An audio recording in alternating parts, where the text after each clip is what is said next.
వచ్చినాయి కూడా ఆ రోజు ఈడీఏ తేల్చింది.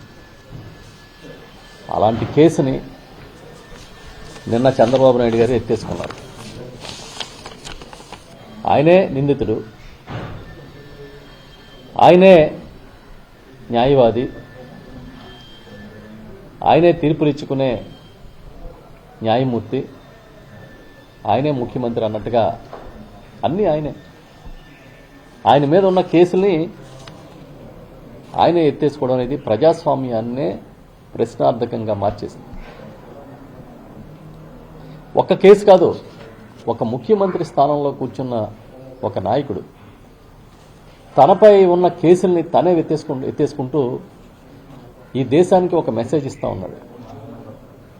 ఇది ఒక ఆనవాయితీగా క్రియేట్ చేసే పరిస్థితి తీసుకొచ్చారు.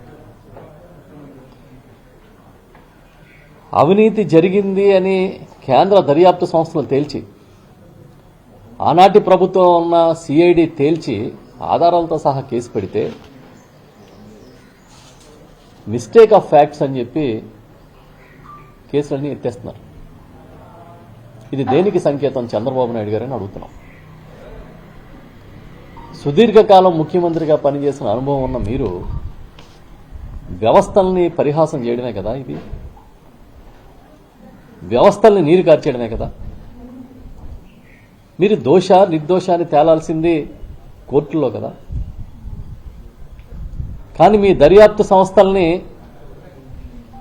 మీ ఇంట్లో మీ వ్యక్తిగత సంస్థలుగా మార్చేసి కావలసినట్టుగా రికార్డులు రూపొందించుకొని సుప్రీంకోర్టులో కూడా వాదనలు జరుగుతున్న కేసుని, ఇవాళ స్కిల్ స్కామ్ కేసుని మీరు ఎత్తేసుకోవడం అనేది ప్రజానీకానికి చాలా ఆశ్చర్యంగా ఉంది. ఇది మీకు మీరు ఇచ్చుకున్న కానుక సంక్రాంతికి. ఇది సంక్రాంతి కానుకంటే. కానీ ఇవాళ పత్రికల్లో చూస్తే ఈనాడులో, ఆంధ్రజ్యోతిలో ఉద్యోగులకు ఇచ్చే డిఏలు, కాంట్రాక్టర్లకి 1248 కోట్లు ఇచ్చిన చెల్లింపులు సంక్రాంతి కానుకలు అని రాశారు.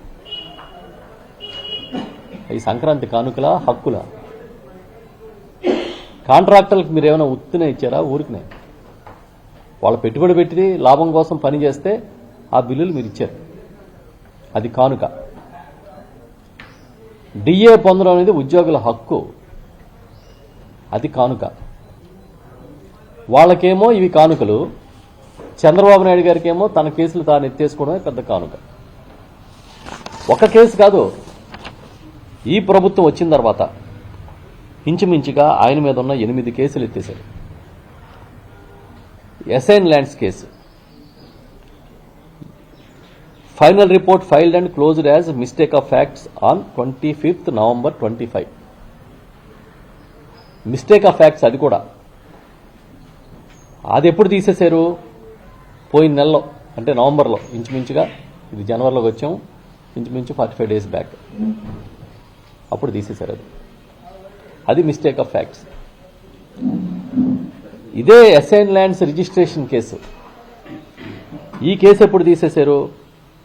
ఇది కూడా final report filed and closed as mistake of facts on 25th 11, 2025. అది కూడా తీసేశారు. AP state fibre net case, ఈ కేసు కూడా 14/11/2025లో నుంచి 5/12/2025 వరకు దీన్ని ఒక పిటిషన్ ఫైల్ చేస్తే ఆ ఫైనల్ రిపోర్టు సిఐడి యాక్సెప్ట్ చేసినట్టుగా A1 నుంచి A21 వరకు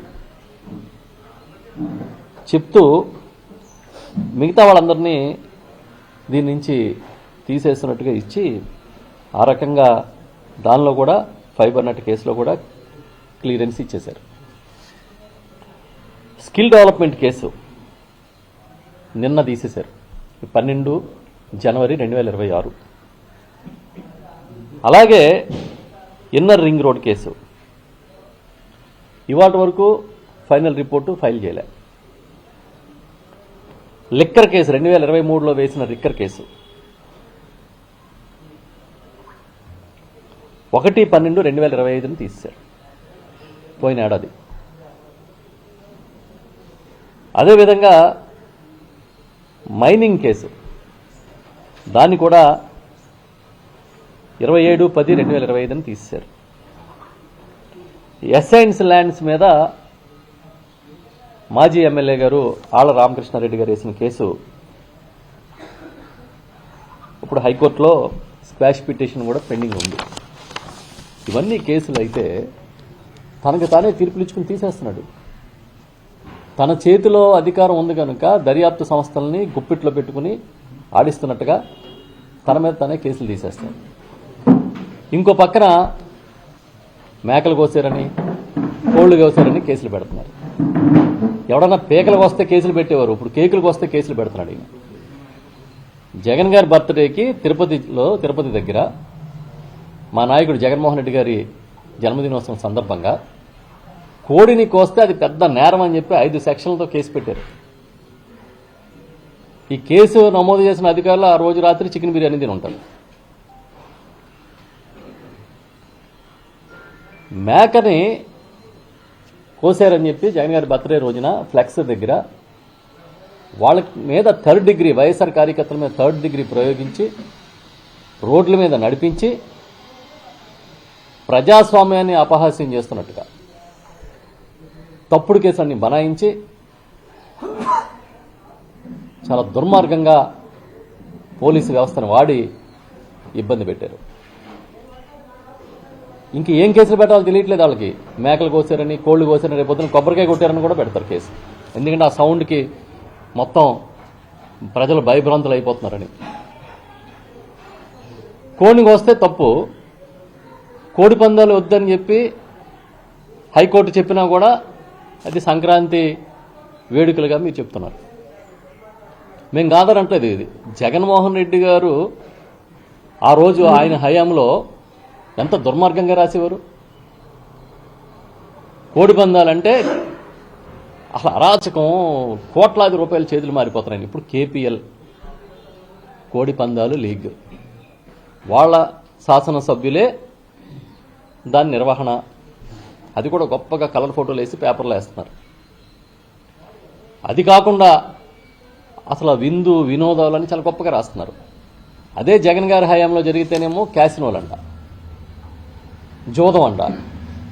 అదే చంద్రబాబు నాయుడు గారి హయాంలో జరిగితే సాంప్రదాయం, సంస్కృతి, ప్రతిబింబం ఇలాంటి పదాలన్నీ వాడుతున్నారు. అసలు ఈ ప్రపంచంలో మీ అంత దుర్మార్గమైన ప్రచారం చేసుకునేవాడిని ఇంకెవరిని చూడం మనం. గోబెల్స్కి అమ్మ మొగుళ్లాగా తయారయ్యారు అందరూ. ఎంత దుర్మార్గం అంటే అసలు సంక్రాంతిని ఈయనే కనిపెట్టినట్టుగా, మకర రాశిలోకి సూర్యుడిని ఈయనే వెళ్ళమన్నట్టుగా బిళ్ళపిస్తున్నారు.